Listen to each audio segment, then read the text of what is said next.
కుప్పం మండలం చిన్న బంగారునత్తం గ్రామంలోని కుంటి గంగమ్మ ఆలయాన్ని రియల్ ఎస్టేట్ వ్యాపారుల నుండి కాపాడాలని గ్రామస్తులు కోరుతున్నారు.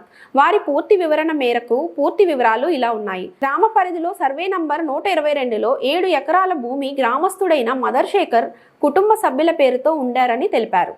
ఈ ఆస్తిని సుమారు 20 సంవత్సరాల మునుపు వారి ఆర్థిక ఇబ్బందుల కారణంగా బెంగళూరు నగరానికి చెందిన వ్యక్తికి విక్రయించినట్లు తెలిపారు.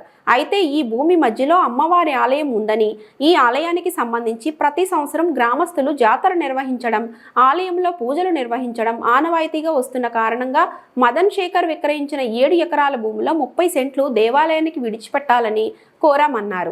ఈ విషయమై సానుకూలంగా స్పందించిన కొనుగోలుదారు ఆలయానికి స్థలాన్ని విడిచిపెట్టడంతో పాటు తన సొంత ఖర్చుతో రోడ్డు నిర్మించి ఇస్తానని హామీ ఇచ్చినట్లు తెలిపారు.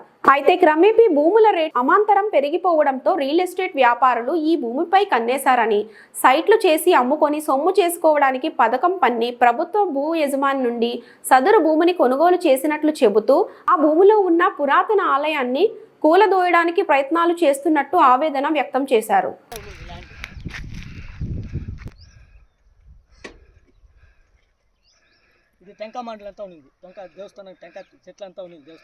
నా పేరు మదన్ శేఖర్, చిన్న బంగారునత్తం గ్రామస్తుని, బెస్త కులస్తుడు నేను. ఈ ల్యాండ్, ఈ జమీన్ నాది. 20 సంవత్సరాల క్రితము నేను ఒక బెంగళూరు ఆయనకి నేను అమ్మేశాను ఈ ల్యాండ్ని అతి తక్కువ ధరకి.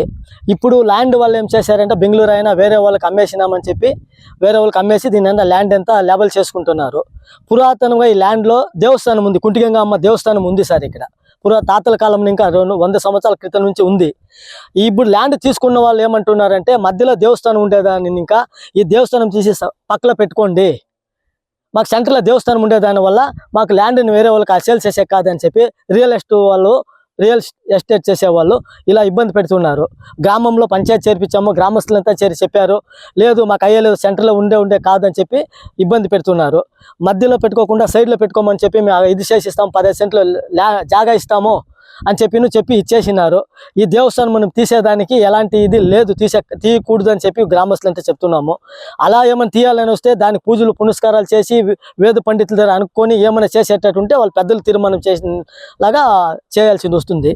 ఇప్పుడు దాకా ఈ దేవస్థానం ఎలా ఉందో అలా ఉండేదనేసి కోరుకుంటా ఉన్నాము సార్. లేకుండా పోతే రాత్రికి రాత్రే దేవాలయాన్ని తీసేసి ఇక్కడ దేవాలయమే లేదని చెప్పి ఇచ్చేసే లెక్కలో ఉన్నారు.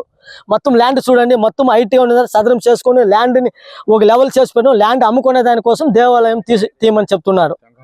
ఈ దేవాలయానికి టెంకామాండ్లు ఉంది, ల్యాండ్ పాత వీడియోలంతా నా దగ్గర ఉంది. దేవస్థానం పూజ పురస్కారాలు జరుగుతూనే ఉంది, ప్రతి సంవత్సరాలను జాతర చేస్తుంటాము. ఈ దేవాలయం తీసేసి వేరే పక్క చేయాలని చెప్పి డిమాండ్ చేస్తున్నారు. దయచేసి దీనికి మీ మీడియా ద్వారా మాకు సపోర్ట్ చేసి అందరికీ ఊరికి మంచిదయ్యేలా ఒక అవకాశం కల్పించాలని కోరుకుంటున్నాను సార్. ఇది మేము ఈ ల్యాండ్ అమ్మక ముందు అమ్మేటప్పుడు చెప్పాను సార్ వాళ్ళకి, ఈ ల్యాండ్లో దేవస్థానం ఉంది, ఈ దేవస్థానం వదిలేసి నేను అమ్మింది వాళ్ళ దేవస్థానం జాగా వదిలేసి, అప్పుడు చెప్పాను దేవస్థానం ఉంది, ఈ దేవస్థానం వదిలేసి ఇచ్చేసుకోవడం అనేసి. వాళ్ళు దేవస్థానం జాగా వదిలేసి నేను రోడ్డు వేసిస్తాను, దేవస్థానం జాగా వదిలేస్తామని చెప్పారు.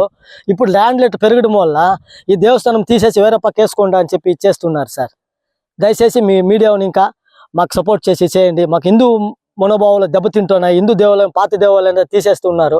దయచేసి మీ మీడియాని ఇంకా మాకు సపోర్ట్ చేసి హిందూ దేవాలయాలని హిందుత్వాన్ని కాపాడండి అని కోరుకుంటున్నాను సార్.